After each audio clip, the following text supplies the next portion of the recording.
Some things seem destined to remain hidden forever, buried beneath the relentless dust of time, words left unspoken, emotions never shared, and truths that never dared to surface. But then came Dionne Warwick, a woman with a voice that commands attention, a heart that exudes compassion, and eyes that have witnessed more heartbreak than perhaps anyone else in showbiz. She didn't speak to seek the limelight or crave public adoration. No, Dionne broke her silence for one simple reason, a powerful, profound one, that led her to reveal something she once vowed would remain buried. A secret linked to the name Karen Carpenter, the angelic voice that filled the air with love songs, yet whose life was an open wound that seemed never to heal.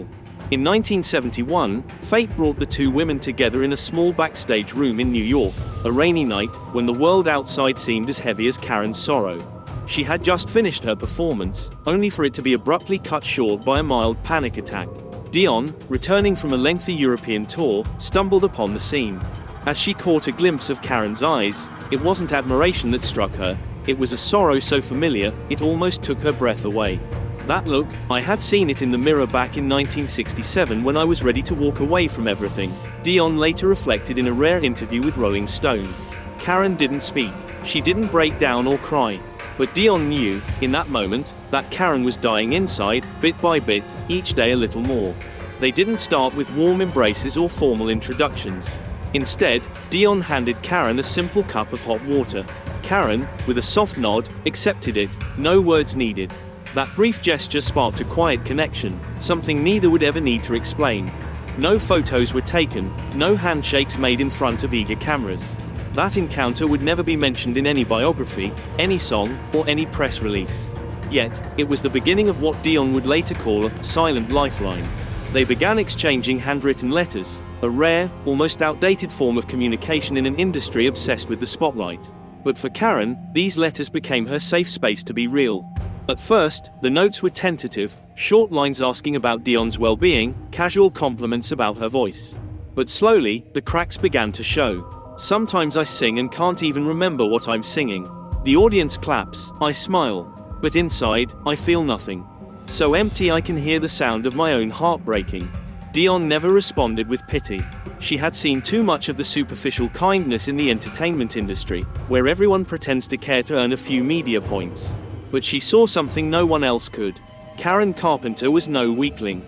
She was battling a war no one had given her permission to quit. Some whispered that Karen Carpenter never truly had friends in the entertainment industry, too perfect, too eager to avoid conflict, and always sidestepping scandal. But Dionne was different. She was the only one Karen trusted enough to reveal her truth. In 1972, late one night, Karen appeared at the door of Dionne's hotel room in Los Angeles. She didn't say a word. She simply entered, sat down, took off her shoes, and asked to hear Dionne sing. And so she did. Dionne chose Walk On By.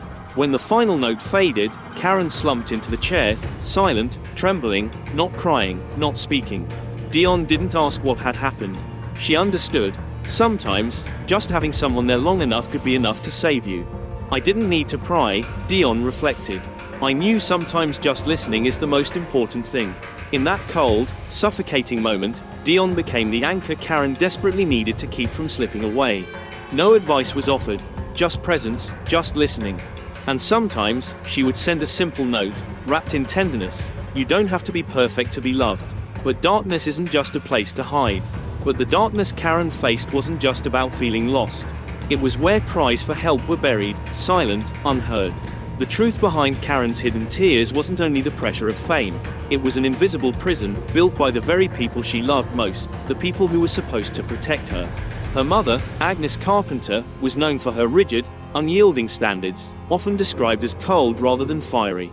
She wasn't the yelling type, Dionne once said. She was cold. Karen, despite being a world-famous star, was still a little girl yearning for her mother's approval, a need she would never receive. And when Karen called Dionne, it wasn't to vent her frustrations, but to talk about the mundane. New songs, fans sending flowers, magazine shoots. Then, in a heartbeat, her voice would falter. I don't know if anyone's really listening to me sing anymore. At first, Dionne thought it was just a passing comment, but the weight behind those words soon hit her. Karen Carpenter wasn't allowed to be tired. She wasn't allowed to be fragile, to stop for even a moment. The pressure grew even more unbearable when she realized the world only celebrated the perfect image of her. The greatest weight, though, came from her own brother, Richard. While Karen only wanted to sing, Richard demanded perfection in every detail. From the arrangement to the drum beats, the way she dressed, and even the calories she consumed, he controlled it all. Even my breathing had to be on beat, Karen confessed in a letter she never sent, a letter Dionne kept close. She could no longer feel her own emotions. What once was a passion for performing had transformed into a daily survival game, each step on stage a battle to keep her mind from teetering over the edge. But no one saw, no one could see. The world was too captivated by her angelic voice, too lost in the magic she created on stage. Karen didn't eat like a normal person. She began controlling everything, slowly restricting her intake until, bit by bit, her meals consisted of little more than water and a few slices of fruit. But still, the show had to go on. She had to perform. She had to record. During a tour in Japan, after performing Superstar, she collapsed. Yet the very next day, she was on stage again because the contract allowed no room for delays. Dionne vividly recalled a phone call from Tokyo, Karen's voice barely a whisper. "Sis, I feel like my body is eating itself." Tears welled in Dionne's eyes as she remembered those words. "I'd never heard anyone say that," Dionne shared. "And the worst part, I knew she wasn't exaggerating. At the time, no doctor understood that anorexia nervosa was a deadly disease. In fact, Karen was praised for her weight loss, lauded for keeping up a good figure for her public image. The very medical system that should have saved her was, in a cruel twist, complicit in her demise. During a concert in Chicago, Dionne secretly went to watch Karen perform. What she saw broke her. Karen, so thin that her stage dress slipped off her shoulder with each bow, her hands trembling as she held the microphone, her legs barely supporting her as she moved. Yet, she kept smiling. After the show, Dionne went backstage. Karen was sitting on the floor, her skin icy cold, dark circles under her eyes. "Did you eat anything?" Dionne asked, her voice heavy with concern. Karen gave a small smile, avoiding Dionne's gaze. "Half a slice of bread and a peppermint. I have to keep my stomach light so I can sing tonight. And the most heartbreaking part." She said it as though it was completely normal. Dionne couldn't stand by. She sent Karen a list of therapists, even arranged a private session at a wellness center in Santa Barbara. Karen agreed, then cancelled at the last moment, her mother's words ringing in her ears, "If I go to therapy, the whole family will lose face." Karen was trapped in a toxic cycle. The audience loved her, but only when she sang like an angel. Her family kept her close, but never truly loved her for who she was. And in the end, Karen had no idea who she was anymore. She didn't eat, she didn't sleep, she didn't dream, she only performed. "It's like I'm living outside my body. It feels like a wooden puppet.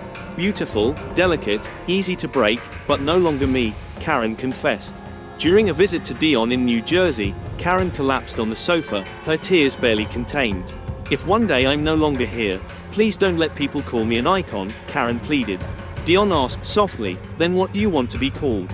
With a single, broken word, Karen replied, "Human."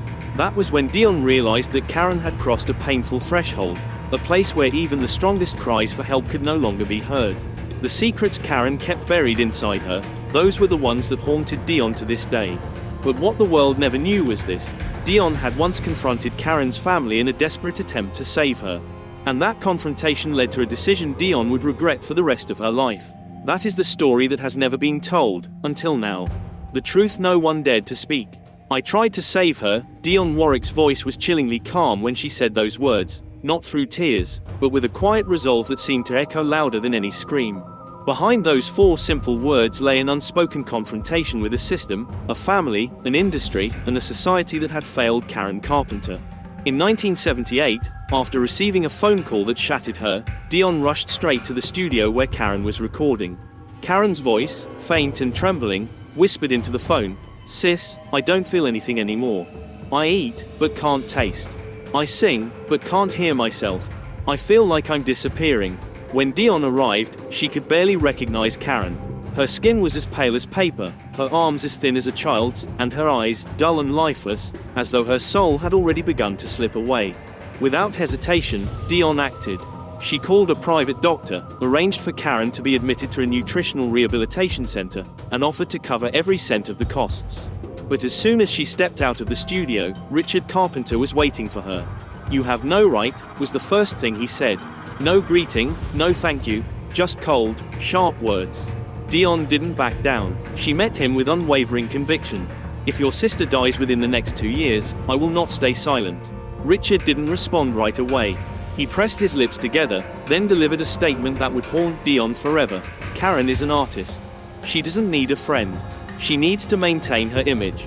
Maintain her image? When Dionne recalled that conversation, the silence in the room was deafening. Everyone understood, in the ruthless world of entertainment, image was often valued above life itself. But to hear it spoken so plainly, so coldly, was beyond comprehension. And that was when Dionne realized the cruel truth. I was fighting a machine, and Karen had been trapped in it for too long to break free. After that confrontation with Richard, Dionne lost all contact with Karen. But it didn't end there. A few days later, Dionne received an anonymous letter, sent directly to her home. No signature, just one chilling line: "Stay out of the Carpenters' business." Dionne knew exactly what that message meant. But she also understood that Karen never had a real choice. She was a woman who had been forced to comply, her voice silenced in a world where disobedience meant being erased. So, Dionne remained silent.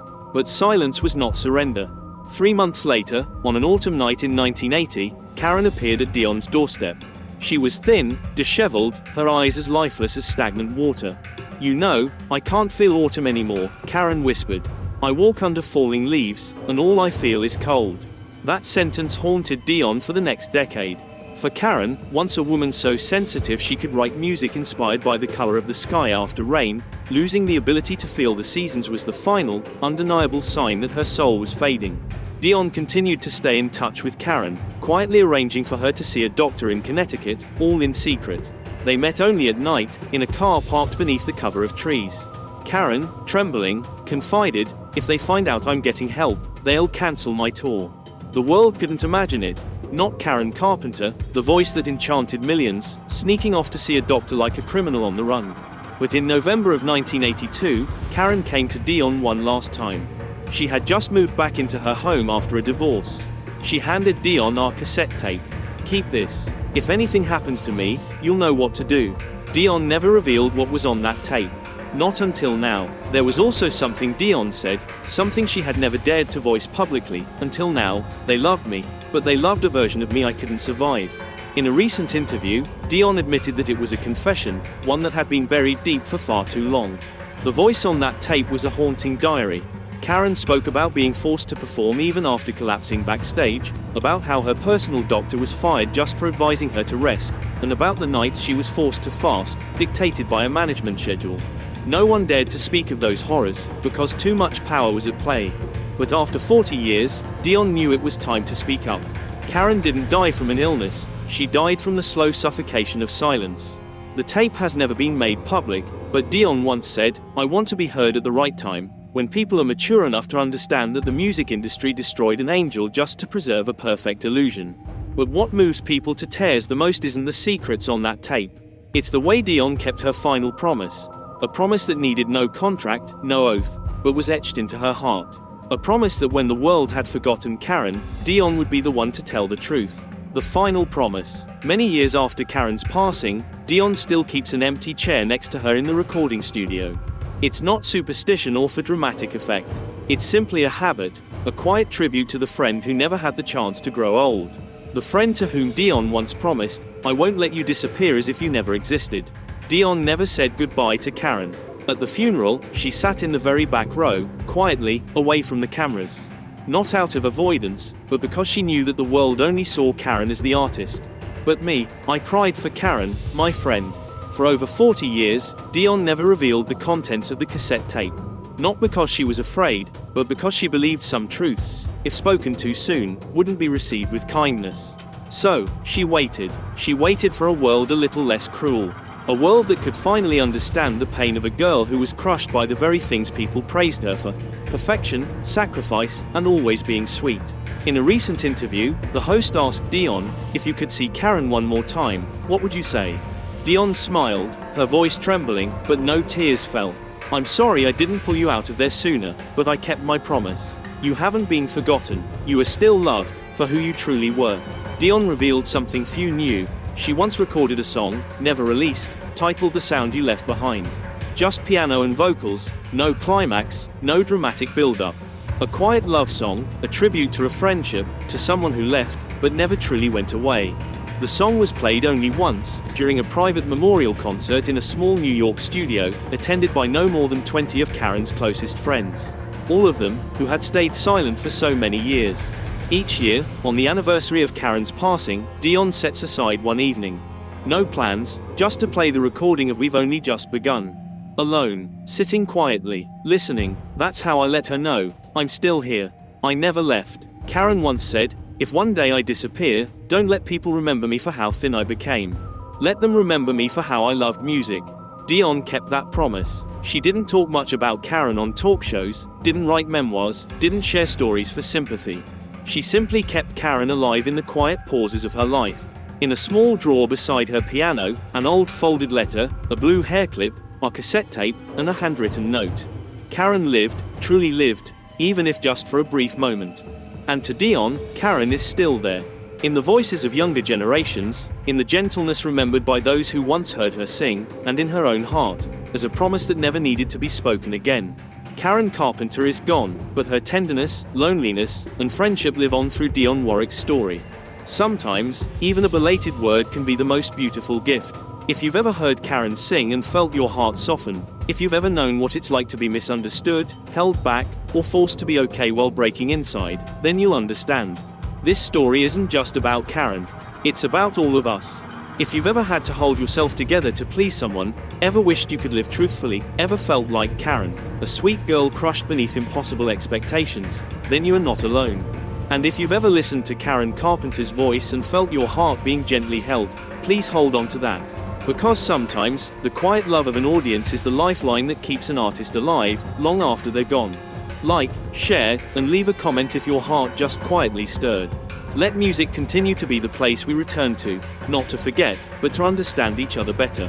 And don't forget to subscribe and turn on notifications for our channel, so you won't miss the most profound, heartfelt, and human stories behind the spotlight of extraordinary lives.